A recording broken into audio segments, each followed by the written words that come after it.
une religion souple, une religion qu'il ne faut pas prendre avec une trique et puis allez, on y va. Non, non, il faut y aller. Voilà. Et à mon avis, autour d'une table, autour d'un repas, on arrive à passer des messages.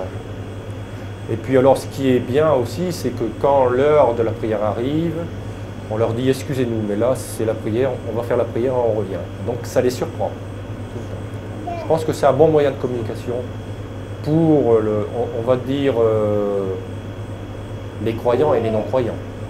Parce que chez nous, pratiquement tout le monde, souvent 90% des bébés sont baptisés, et quand ils grandissent, il y en a, ils croient, il y en a, ils ne croient pas, ils ne savent pas pourquoi ils ont été baptisés. Donc c'est un bon moyen de communication, je pense. 4, 3, 2. Voilà, alors pour conclure, je souhaiterais passer un message. Un message à toutes les personnes qui me regarderont, qu'ils soient frères, sœurs ou qui ne soient pas sœurs ou frères. Rapprochez-vous d'Allah. Rapprochez-vous sérieusement d'Allah. Choisissez ce chemin.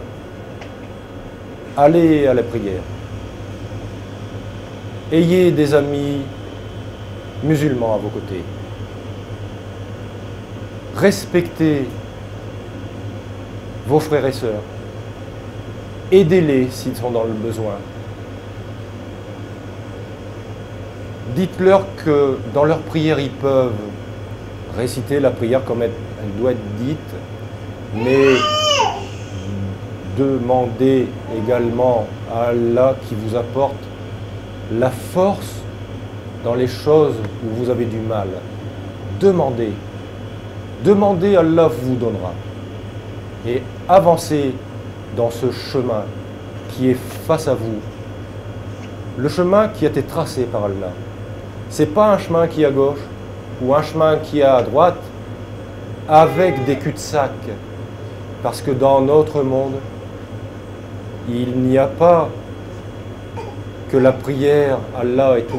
On a à nos côtés toujours des gens qui sont pris par d'autres choses, pour ne pas parler du diable, et qui vont essayer de vous entraîner dans autre chose. Demandez à Allah qui vous donne la force de résister à tout ça et inversez le rôle. Inversez le rôle. Inversez le rôle. Les personnes qui viennent vous voir pour ça, soyez plus forts, allez les voir pour la prière, pour se rapprocher d'Allah. Ne vous laissez pas faire. Allez-y. Et enfin, je voudrais vous parler de notre prophète Mohammed. N'oubliez jamais une chose. Le prophète était un homme comme vous et moi. Il n'a rien inventé. Il a reçu des messages d'Allah et il les a transmis. Pour moi, je dirais que c'était un homme saint. Il nous a donc transmis des messages par le biais des hadiths. Les hadiths du prophète qui nous sont donnés, c'est un comportement au quotidien qui doit ressembler le plus près possible à la manière dont le prophète a vécu après les messages qui lui ont été envoyés d'Allah. Donc, je disais donc qu'il faut suivre les hadiths du prophète comme le prophète l'a dit. Et enfin, en finale, n'oubliez jamais une chose. Un livre a été écrit. Ce livre, on l'appelle le Saint-Coran. Qu'est-ce qu'on a dedans? Tout est écrit de tous les messages d'Allah qui étaient envoyés au prophète Mohammed. Ayez ce Coran chez vous. Lisez ce Coran tous les jours. Apprenez les sourates par cœur. Lisez-le. Lisez-le comme moi je le lis. Et lorsque je le lis, j'ai l'impression de rajeunir tous les jours. J'ai l'impression d'être beaucoup plus fort. J'ai l'impression d'avoir beaucoup plus d'amour pour aller parler d'Allah à mes frères et sœurs.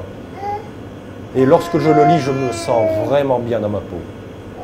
Donc, faites-le. Je vous invite à voir le Coran, à marcher dans un chemin respectueux et faites la prière. Et respectez les 5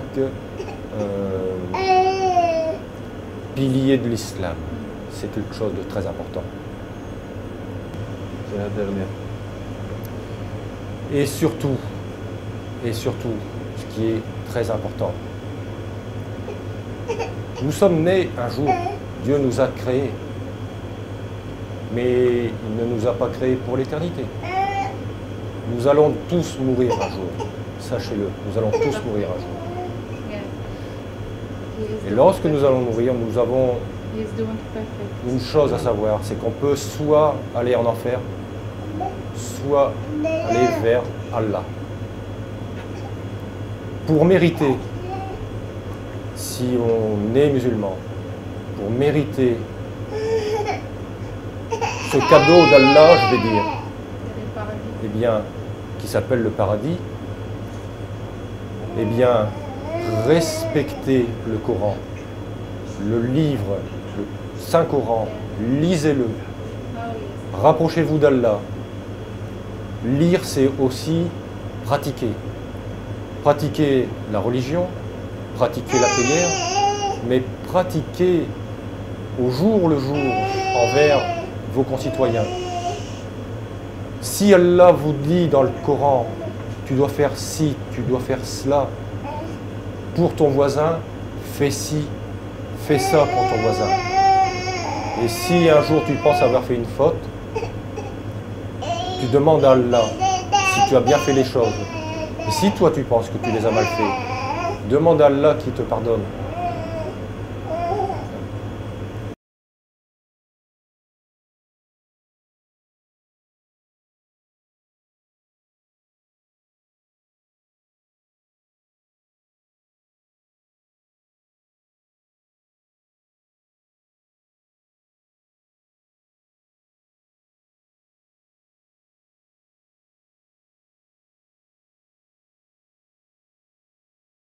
Salam alaikum, mes frères et mes sœurs. Voilà, en fait, je suis l'épouse de Abdallah Patrice. Et je me présente d'abord, je suis Lamia, je suis d'origine tunisienne, je suis aussi de nationalité tunisienne et en fait, je vis en France, ça fait maintenant 10 ans.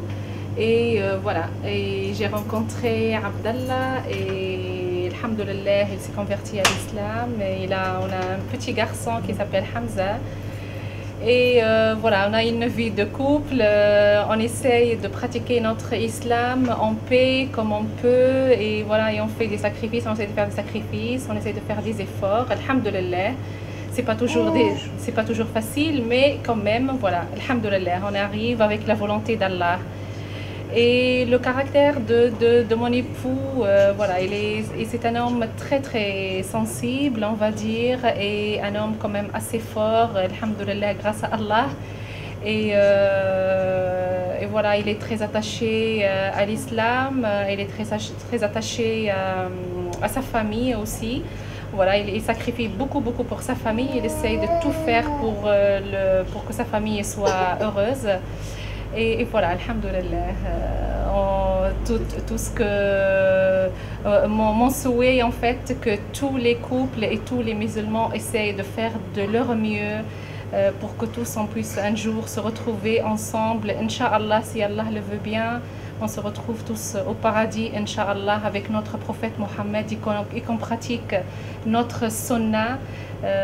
Et voilà, on essaie surtout de travailler sur nous-mêmes, de faire al-jihad al-nafs, et sur notre cœur, sur notre comportement, sur notre caractère, parce que notre islam a besoin de ça et pour que tous on puisse un jour y être auprès de notre prophète qui a beaucoup travaillé pour nous à l'époque et qui a fait énormément de sacrifices, énormément de choses, lui et les compagnons, tous les as-sahaba, alayhim as-salam.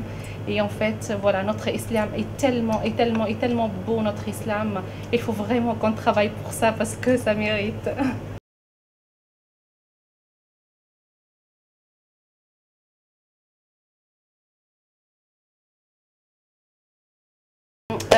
Alors on essaye, et surtout mon époux, comme ici on a l'avantage on a un magasin bio, et en fait mon mari il essaye beaucoup de parler de l'islam, de parler à tous les clients, puisque la majorité de notre clientèle ils sont des Français d'origine française, et on a très peu de clients musulmans. Et voilà, on essaie de parler, on essaie d'avoir un comportement comme le prophète sallallahu alayhi wa sallam nous a dit de l'avoir, et de se montrer voilà, un exemple, d'essayer de leur montrer que voilà, on vit notre islam et en même temps on est heureux et on est libre, et que l'islam nous a donné cette liberté, et que l'islam, en fait, voilà, on est heureux, et sans l'islam on sera très très malheureux. Voilà, on essaye de faire de notre mieux ce qu'on peut.